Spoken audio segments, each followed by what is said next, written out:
Halo semuanya, gimana nih kabar kalian? Semoga selalu sehat ya dimanapun kalian berada. Kalian tahu nggak sih popularitas dan elektabilitas Ketua Umum Partai Golkar Airlangga Hartarto yang juga Menteri Koordinator Bidang Perekonomian ini menurut berbagai lembaga survei akhir-akhir ini semakin meningkat loh. Airlangga pelan-pelan namun pasti berhasil merebut perhatian dan menjadi figur yang diidolakan oleh masyarakat sebagai calon presiden favorit 2024 loh. Mau tahu kenapa begitu? Airlangga Hartarto semakin disenangi oleh masyarakat meski awalnya dianggap pendiam dan kaku. Namun ternyata merupakan sosok yang baik, hangat, sigap, dan kapabel dalam bekerja. Dari sebuah survei baru-baru ini, Airlangga dipandang publik sebagai sosok pemimpin politik yang punya kapasitas pemerintahan fokus pada tugas, loyal, dan tidak sibuk dengan pencitraan.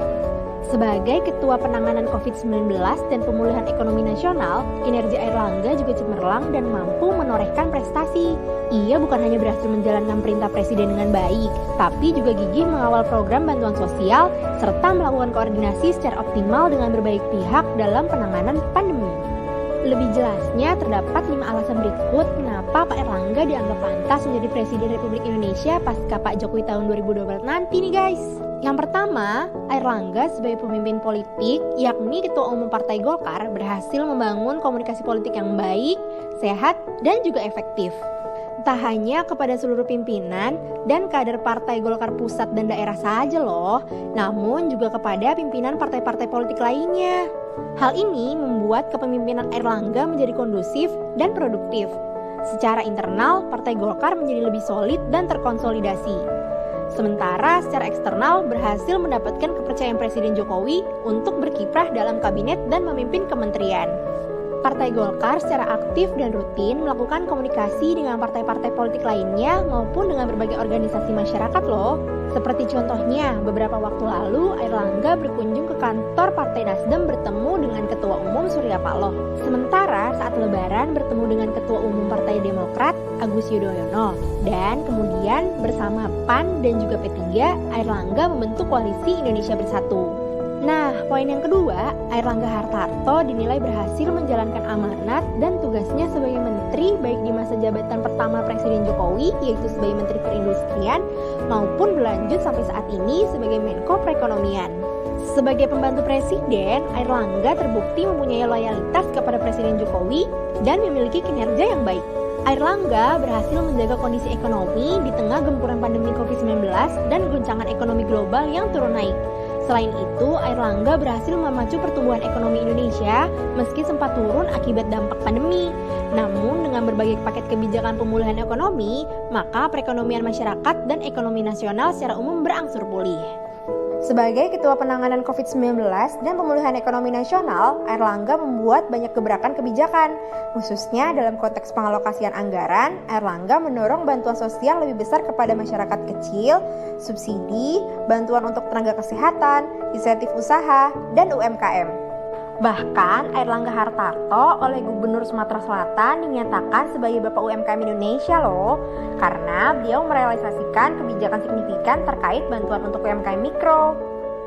Poin selanjutnya yang ketiga adalah faktor pribadi dan karakter kepemimpinan Airlangga Hartarto yang memiliki sifat yang tenang, cerdas, persuasif, sekaligus tegas dan kompeten dalam mengelola pekerjaan dan menjalankan tugas, baik sebagai pemimpin politik maupun sebagai Menteri Koordinator Bidang Perekonomian. Hal ini dinilai publik ikut berpengaruh dalam membuat iklim politik nasional menjadi lebih kondusif dan upaya pemulihan ekonomi menjadi terkoordinasi dengan baik. Dalam menjalankan tugasnya, Airlangga disukai publik karena dinilai tidak sibuk melakukan pencitraan. Nah, poin yang keempat, Airlangga Hartarto adalah sosok pemimpin politik dan teknokrat yang cerdas, dapat dilihat dari kesungguhan dan rekam jejak pendidikannya loh guys. Airlangga Hartarto lulus sarjana teknik dari UGM Yogyakarta pada tahun 1987. Selanjutnya, pada tahun 1993 mendapat gelar master dari AMP Wharton School University of Pennsylvania, Amerika Serikat. Pada tahun 1996, ia mendapatkan gelar Master of Business Administration atau MBA dari Monash University, Australia.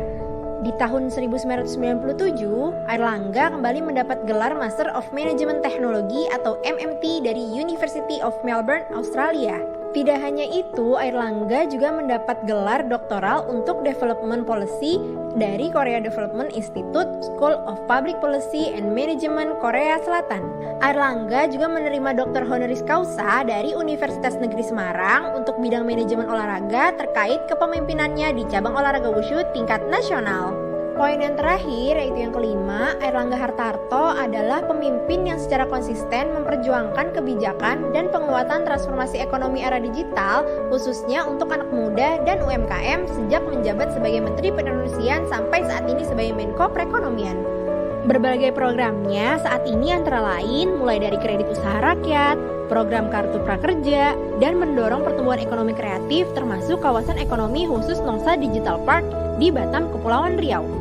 Nah, itu dia 5 alasan Airlangga Hartarto disukai publik dan karenanya pantas menjadi presiden 2024 nih guys. Mari kita lanjutkan keberlangsungan pembangunan sosial ekonomi Indonesia yang telah berjalan di era-era presiden sebelumnya. Mulai dari Presiden Soekarno, Presiden Soeharto, Presiden B.J. Habibie, Presiden Gus Dur, Presiden Megawati, Presiden SBY, dan Presiden Jokowi. Saatnya Indonesia telah mulai melangkah secara mantap sebagai negara yang lebih maju, stabil, demokratis, dan sejahtera di era transformasi digital dengan generasi muda dan ekonomi kreatif sebagai pemain dan isu utamanya. Sampai sini dulu ya video perjumpaan kita. Jangan lupa like, komen, dan subscribe channel YouTube kami.